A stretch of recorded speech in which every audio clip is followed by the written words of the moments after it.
मैं आज विद्यार्थियों के बारे में आपके सामने आया हूं। अभी पिछले दिनों जो प्रकरण चला था कि आज का विद्यार्थी यदि जागरूक है तो कल का भारत निश्चित ही सशक्त और समृद्ध होगा। परंतु युवा अवस्था में हम कई बार बहुत से लोगों की नीयत नहीं समझ पाते हैं और कहीं भारत के मासूम विद्यार्थी भारत विरोधी आतंकी मंसूबों के झूठ से भ्रमित तो नहीं हो रहे हैं। आइए जानते हैं ऐसा क्यों लग रहा है।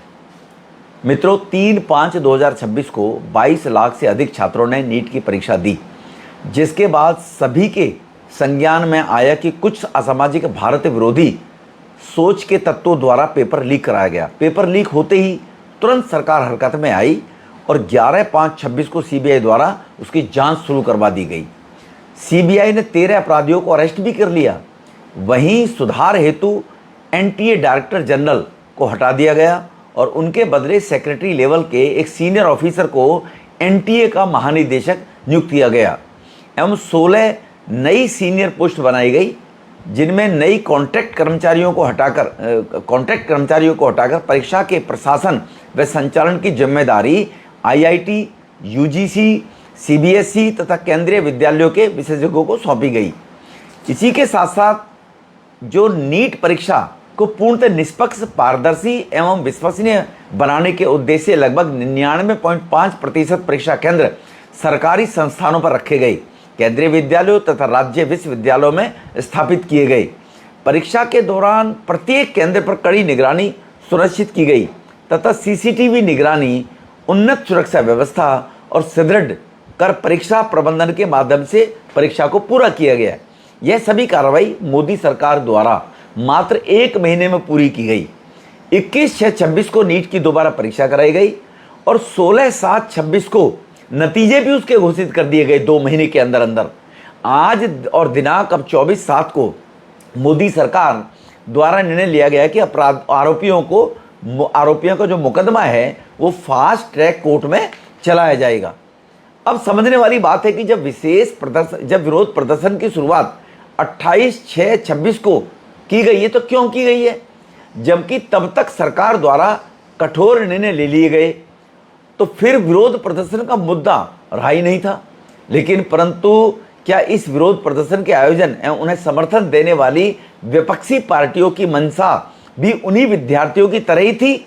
जो बिल्कुल नहीं लगती कि उनकी मंशा विद्यार्थियों की तरह थी, क्योंकि इसके जो संयोजक बने वो खुद आम आदमी पार्टी के पूर्व कम्युनिकेशन स्ट्रेटेजिस्ट रह चुके हैं और 2020 के दिल्ली विधानसभा के चुनाव में तो आप पार्टी के लिए मीम बेस्ड डिजिटल कैंपेनिंग बनाते थे।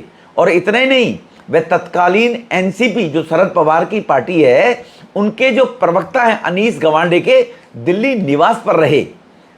साथ में प्रदर्शन में मंच पर कई ऐसे व्यक्तियों को आमंत्रित किया गया जिन पर हिंदू धर्म के विरुद्ध बयान देने के गंभीर आरोप हैं। भारत की एकता, अखंडता के विरुद्ध प्रचार करने वाले तथा विभाजनकारी शक्तियां भाषण देने के आरोप जिनके ऊपर लगते रहे, ऐसे आयोजनों में विद्यार्थियों के हितों और उनकी वास्तविक समस्याओं से अलग अन्य विषयों पर अधिक चर्चा होती दिखाई दी। इस संबंध में सोशल मीडिया पर भी अनेक वीडियो और क्लिप वायरल किए गए, जैसे नंदिता नारायण, उनका बस नाम रहेगा अल्लाह का। कौन भारत का धार्मिक हिंदू धर्म का व्यक्ति सनातनी इस बात को सुनेगा? वो उस मंच पर नंदिता नारायण नारे लगाती है, बस नाम रहेगा अल्लाह का। हम सबके लिए शर्म की बात है। कुणाल कामरा सीता के पति का नाम लेकर नीता के पति का काम, माता सीता के पति के लिए बोला, नीता के पति का काम कर रहे हैं, ऐसी टिप्पणियां की अभद्र। नेहा बोरा जो आयशा की अध्यक्ष है कम्युनिस्ट, ने प्रदर्शन के दौरान फिलिस्तीन और गाजा के नारे लगाए। सांसद थे जॉन ब्रिटास सीपीआई के, उन्होंने कहा था कि वंदे मातरम गाने के लिए किसी को बाध्य भारत में नहीं करना चाहिए। दुर्भाग्यपूर्ण देखिए, अरुंधति राय ने तो कहा था कि कश्मीर भारत का कभी अभिन्न अंग रहा ही नहीं है। वो राजा से सरदार पटेल ने किस प्रकार से कश्मीर का विलय कराया, वो कहते हैं कि वो कश्मीर भारत का हिस्सा ही नहीं है।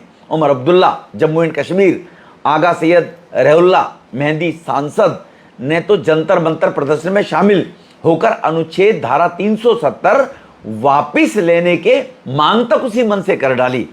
यह भी सोचने की बात है कि यदि शिक्षा के लिए विरोध प्रदर्शन हो रहा है तो उद्देश्य धार्मिक नारे, फलस्तीन, गाजा, कश्मीर, अन्य राजनीतिक मुद्दे हों तो यह प्रश्न स्वाभाविक से उठता है कि क्या ऐसे विषय वास्तव में विद्यार्थियों की समस्याओं से जुड़े हैं? क्या आपको लगता है कि कोई भी जागरूक और जिम्मेदार विद्यार्थी, युवा किसी महिला के साथ अभद्र व्यवहार, उत्पीड़न या हमला करने जैसी हरकत का कभी समर्थन करेगा? बिल्कुल नहीं करेगा। रिपोर्टों के अनुसार बरखा त्रेहान 3 दिन से अपने बच्चों के लिए वहां प्रदर्शन में शामिल हुई, केवल जब उन्होंने देखा कि भगवान राम, सीता पर टिप्पणी की जा रही है, हिंदू विरोधी बातों पर सवाल पूछने पर वहां शिक्षा के लिए आए लोग जब ऐसी बातें कर रहे हैं तो उन्हें वहां से भगाया गया। गुस्से में उनके ऊपर शाई फेंकी गई, दंगाइयों ने उनके साथ मारपीट की। पत्रकार आशा शर्मा, सैफाली निगम, टाइम्स नाउ के पत्रकार हैं, ज्योति मिश्रा, सांभवी श्रीवास्तव, रिपब्लिक टीवी, देव कोटक, ये भी टाइम्स नाउ के हैं, द वरुण भसीन के साथ प्रदर्शन की कवरेज के दौरान कथित तौर पर मारपीट की, अभद्र व्यवहार किया, क्योंकि वो देशभक्त लोग इन बातों का विरोध कर रहे होंगे। धक्का मुक्की की, अनुचित ढंग से महिलाओं को छूने की कोशिश करने का काम हुआ, उनको रोकने की जो घटनाएं हुई उनको बोलने से। इसके अतिरिक्त प्रदर्शन से जुड़ी घटनाओं में सीआरपीएफ की एक कर्मी सोनिया सहरावत के साथ कितना ब्रूटली उसको मारा पीटा है, वो रिपोर्ट में हमारे सामने आई है। शिक्षा के नाम पर धार्मिक जगहों को निशाना बनाना, हमारे कनॉट प्लेस के हनुमान मंदिर के अंदर बगैर जूते चप्पल के लोग अंदर घुस गए। कौन लोग थे वो? वहां के श्रद्धालुओं को डराया धमकाया गया, मंदिर पर पत्थरबाजी की गई। ये छात्र कर सकते हैं क्या कभी? ये कौन लोग आए होंगे? आप समझदार लोग हैं। इस विषय पर वहां के महंत दीपांकर जी का स्टेटमेंट भी आया इन दिनों, जो बहुत वायरल भी हो रहा है। इस प्रदर्शन के दौरान ऐसी घटनाएं अनेकों सामने आई हैं, इसलिए ऐसा प्रतीत होता है कि प्रदर्शन में छात्र कम और विपक्षी पार्टियों द्वारा भेजे गए असामाजिक तत्व शाहीन बाग, मटिया महल, बल्ली मारान, जाफराबाद, मुस्तफाबाद, जो जैसे लोग, नगीना, लोनी, गाजियाबाद, जो लोग भारत तोड़ो गतिविधियों का समर्थन करते रहे, क्योंकि जिस प्रकार की हिंसा, तोड़फोड़, कानून व्यवस्था को बाधित करने की घटनाएं सामने आई हैं, वो एक जागरूक और जिम्मेदार छात्र के आचरण के अनुरूप नहीं मानी जा सकती किसी भी रूप में। यदि किसी प्रदर्शन में हिंसा की व्यवस्था देखने को मिलती है तो उसकी निष्पक्षता से जांच भी होनी चाहिए। और जांच के में अगर कोई छात्र है, मैं उनकी तो बात नहीं कर रहा हूं, छोड़ देना चाहिए, लेकिन अगर छात्र के अलावा वहां पर उपद्रवी थे तो क्या उनके खिलाफ कानूनी कार्रवाई कठोर कर होनी चाहिए? नहीं होनी चाहिए। निश्चित रूप से सरकार को उनके खिलाफ कानूनी कार्रवाई करनी चाहिए। अगर छात्र नहीं थे, उनकी बैकग्राउंड क्या थी, इसकी जांच करनी चाहिए। एक शिक्षित युवा भली बात समझता है कि जितने महत्वपूर्ण उसके अधिकार हैं उतनी ही महत्वपूर्ण देश की एकता, अखंडता भी है। जब राष्ट्र प्रगति करता है तो उसके लिए युवाओं के लिए अवसर बढ़ते हैं। इसलिए राष्ट्र का विकास और युवाओं का विकास एक दूसरे के पूरक माने जाते हैं। एक बात और ध्यान में आती है मित्रों कि यदि वास्तव में शिक्षा व्यवस्था में व्यापक सुधार लाना है तो यह प्रयास किसी एक घटना तक ही सीमित क्यों रहा? जब विभिन्न राज्यों में प्रश्न पत्र लीक जैसी घटनाएं सामने आती हैं तब प्रत्येक मामले पर समान रूप से आवाज उठाई जानी चाहिए और विरोध करना चाहिए, लेकिन ऐसा यहां होता नजर नहीं आया। मैं जानकारी देना चाहता हूं, झारखंड में 2026 में जेएमएम और कांग्रेस की सरकार थी। अप्रैल 2026 में आईएसएससी एक्साइज कांस्टेबल भर्ती पेपर मामला लीक हुआ। जुलाई 2026 में जहां जेपीएससी पेपर वो लीक हुआ। पंजाब में आपकी सरकार 2022 से है लगातार। 1 मई 2022 में पीएसएसएसबी नायब तहसीलदार ग्रुप बी की परीक्षा लीक हुई। 21 दिसंबर 2025 को पीएसएसबी ग्रुप बी भर्ती परीक्षा का पेपर लीक हुआ। 3 जुलाई 2026 को फार्मेसी ऑफिसर्स भर्ती की परीक्षा का लीक हुआ। और इसी प्रकार से जब उत्तर प्रदेश में अखिलेश जी की सरकार थी 12 से 17 के बीच में, तब 22 से 14 को यूपी सीएमटी की परीक्षा लीक हुई। 29/3/2015 को यूपीपीसीएस की परीक्षा लीक हुई। मार्च 2015 में 2016 में यूपी बोर्ड की कई परीक्षाएं पेपर लीक हुई और नकल के कारण उस टाइम की सरकार को रद्द करनी पड़ी थी। बंगाल में ममता जी की सरकार थी 2021 से 26 तक। जुलाई 2021 में वेस्ट बंगाल में पुलिस कांस्टेबल का एग्जाम, वहां पर घोटाला और पेपर लीक हुआ। कर्नाटक में कांग्रेस गवर्नमेंट की सरकार 2023 में कंटिन्यू चली आ रही है। फरवरी और मार्च के महीने में KSEAB 10th PUC एग्जाम वो लीक हुआ। ये सभी विपक्ष की राज्य सरकारों द्वारा पेपर लीक हुए, तो तब ये लोग कहां चले गए थे? तब मैं पूछना चाहता हूं तब कभी आवाज कभी इन राज्यों में क्यों नहीं उठाई गई? परंतु अपने राज्य में हुए पेपर लीक पर तो चुप रहेंगे और जंतर मंतर पर उठाते रहेंगे। वारे दोगरे चरित्र के लोगों, अगर तुम बच्चों के भविष्य की, छात्रों के भविष्य की चिंता करते रहते होते तो उन राज्यों की सरकारों के प्लेटफॉर्म पर भी अखिलेश यादव जी, अरविंद केजरीवाल जी, अमर अब्दुल्ला जी, ममता बनर्जी कभी तो आवाज उठाते। कर्नाटक के लोग कहीं बंगाल के बारे में उठाते, बंगाल के लोग पंजाब के बारे में उठाते, अपने ग्राम में नहीं झांकना चाहते हो तो। अब मैं कांग्रेस की भी सरकार की 2014 से और 2004 से 14 तक कांग्रेस की जो सरकार रही उनका भी पोतरा आपके सामने खोलना चाहता हूं। 22 मई 2014 को सीबीएसई की प्री मेडिकल टेस्ट की परीक्षा वो पेपर लीक हुए। 7 जनवरी 2006 को AIIMS एम्स पीजी की परीक्षा का पेपर वो लीक हुआ। दिसंबर 2010 में रेलवे भर्ती बोर्ड की जो परीक्षा हुई थी वो लीक हुआ। 1 मई 2011 को इंजीनियरिंग की परीक्षा हुई वो लीक हुई। अप्रैल 2011 में सीबीएसई की 12वीं की परीक्षा अंडमान निकोबार में वो लीक हुई। 11 नवंबर 2012 में एम्स की पीजी प्रवेश परीक्षा दोबारा लीक हुई। 21 अप्रैल 2013 को एसएससी सीजीएल की परीक्षा वो लीक हुई। इसलिए भोले भाले बच्चों को बहला फुसलाकर अपना उल्लू सीधा करने में ये जो लगे हुए थे लोग, मैं इनसे केवल इतना ही इनमें से पूछना चाहता हूं कि प्रदर्शन के आयोजक कोई नीट परीक्षा में, इनमें जो आयोग थे, कोई नीट परीक्षा में बैठा था क्या? कभी किसी ने तैयारी की थी? ना ही उन राज्यों की सरकारें जहां राज्यों में पेपर लीक हुए वहां पर चुप्पी साधे अगर तुम रहे थे तो इसलिए यह शिक्षा सुधार का आंदोलन नहीं था भाइयों बहनों, बल्कि एक विचारधारा का विरोध प्रतीत सरासर हुआ था, जिसमें पहले इसमें कहा गया कि भारत विरोधी सोच रखने वाले टुकड़े टुकड़े गैंग के लोग इसमें शामिल हुए। अन्य बाहरी तत्व जो ताकतें थी वो शामिल होकर शिक्षा के मुद्दे से अपनी राजनीतिक रोटियां सेक रहे थे और सनातन संस्कृति, हिंदू संस्कृति को बर्बाद करने वाले षड्यंत्रों को बल देने का विदेशी ताकतों के आधार पर ये काम कर रहे थे।